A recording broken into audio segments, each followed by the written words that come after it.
बिस्मिल्लाहिर्रहमानिर्रहीम अस्सलामुअलैकुम वरहमतुल्लाहि वबरकातुहू। की हाल चाल है जी? ठीक ठाक हो? उम्मीद है अल्लाह ताला दे हुक्म दे नाल इंशाअल्लाह तुसी सारे ठीक ठाक होवोगे। अल्लाह ताला सब ते रहमत फरमाए। अल्लाह ताला सब नूं अपने हिफ्ज़ो ईमान दे विच रखे। अज दे व्लॉग दे विच मैं तुहानूं दस्सांगा कि एक लाहौर वाल्टन दा इलाका उहदे विच एक वाक़या पेश आया। ये 24 नवंबर की गल है कि एक सलीम नामी आदमी हुंदा, उहदी उम्र 30 साल हुंदी आ ते उहनूं कोई गोली मार के कतल कर दिंदा और फिर उहदी लाश जिहड़ी आ नहर दे विचों लभदी आ हरबरसपुरा दे इलाके दे विचों।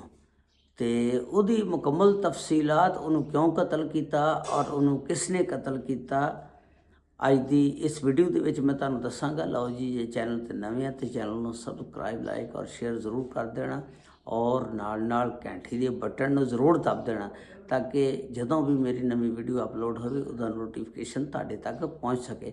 इस तरह तुसीं मेरे नाल जुड़े रह सकदे हो। बड़ी मेहरबानी, शुक्रिया। ये 24 नवंबर का वाक़या कि एक आदमी जिहदा नाम सलीम हुंदा, लाहौर वाल्टन दे इलाके दे विच रहिंदा, बैंक दे विच मुलाजम हुंदा ते ओह अगवा हो जाता। तो उहदे अगवा का परचा उहदा जिहड़ा भरा आ ओह थाणे गुलबर्ग दे विच दर्ज करांदा।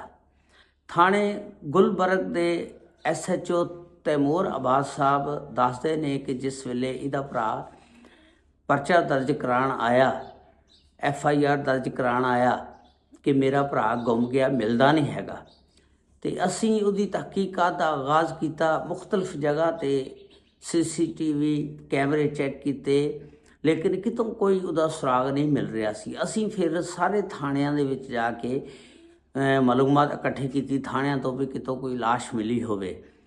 ਤੇ ਉਹ ਦੱਸਦੇ ਨੇ ਕਿ ਇੱਕ ਫਿਰ ਆਖਰੀ CCTV कैमरे ਦੇ ਵਿੱਚ ਨਜ਼ਰ ਆ ਰਿਹਾ ਸੀ ਸਲੀਮ ਮੋਟਰਸਾਈਕਲ ਤੇ ਜਾ ਰਿਹਾ ਤੇ ਇਕੱਲਾ ਹੀ ਜਾ ਰਿਹਾ। ਤੇ ਫਿਰ ਉਹ ਦੇਖਿਆ ਕਿ ਉਹ ਕਿੱਥੇ ਗਿਆ, ਕਿਸ ਤਰ੍ਹਾਂ ਹੋਇਆ।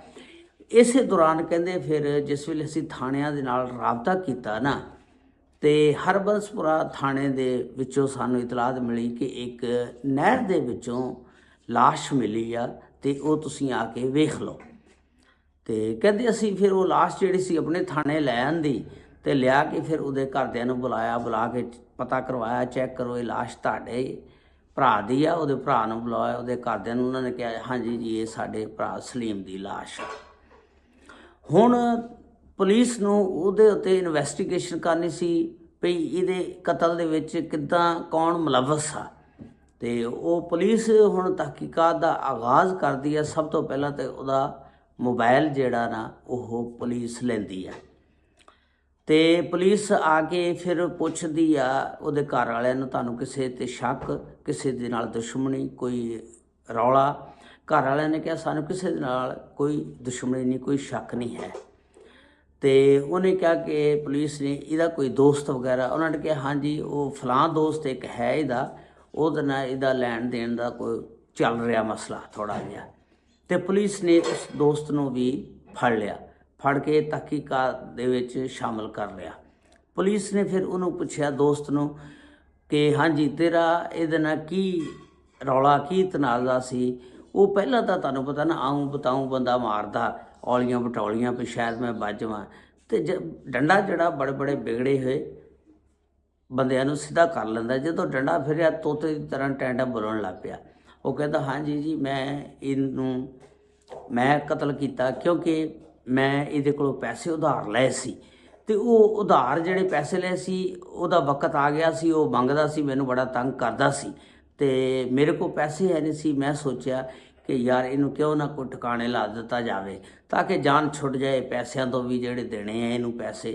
तो उन्हें कहा कि फिर मैं एक दिन प्लानिंग बनाई कि इनू मैं फलां जगह ते बैठा सी ते इनू मोटरसाइकिल ते कहा कि आ जा तू उत्थे। ये उत्थे आ गया, उत्थों फिर इनू बिठा के मैं गड्डी च होर जगह ते लै गया ते लिजा के ते उत्थे फिर इहदे नाल बह के गलबात कीती ते उत्थे फिर साडे ज़्यादा तू मैं हो गई, झगड़ा हो गया ते फिर मैं इनू फायर मार दिता और ये मौके ते मर गया। फिर कहता मैं जलो मोड़ वाली नहर दे विच इनू सुट दिता। ਮਾਰ ਕੇ। ਜਿਸ ਵੇਲੇ ਜੱਲੋ ਮੋਰ ਵਾਲੀ ਨਹਿਰ ਦੇ ਵਿੱਚ ਸੁੱਟਤਾ, ਰੁੜਦਾ ਰੁੜਦਾ ਹਰਬੰਸਪੁਰੇ ਪਹੁੰਚ ਗਿਆ। ਉਹ ਥਾਣੇ ਵਾਲਿਆਂ ਨੇ ਫਿਰ ਉੱਥੇ ਥਾਣੇ ਵਾਲਿਆਂ ਨੂੰ 15 ਦੀ ਕਾਲ ਆਉਂਦੀ ਆ। ਉਹ ਥਾਣੇ ਵਾਲੇ ਪਕੜ ਲੈਂਦੇ ਨੇ, ਉਹ ਲਾਸ਼ ਨੂੰ ਕੱਢ ਲੈਂਦੇ ਨੇ ਅਤੇ ਕੱਢ ਕੇ ਫਿਰ ਉਹ ਗੁਲਬਰਗ ਵਾਲੇ ਥਾਣੇ ਲੈ ਆਉਂਦੇ ਨੇ। ਅਤੇ ਇਸ ਤਰ੍ਹਾਂ ਫਿਰ ਤੈਮੂਰ ਅਬਾਦ ਸਾਹਿਬ SHO ਨੇ ਸਾਰੀ ਸਟੋਰੀ 24 ਤਰੀਕ ਨੂੰ ਦੱਸੀ ਸੀ, 24 ਨਵੰਬਰ ਨੂੰ। ਇਹ 24 ਨਵੰਬਰ ਦਾ ਵਾਕਿਆ ਆ।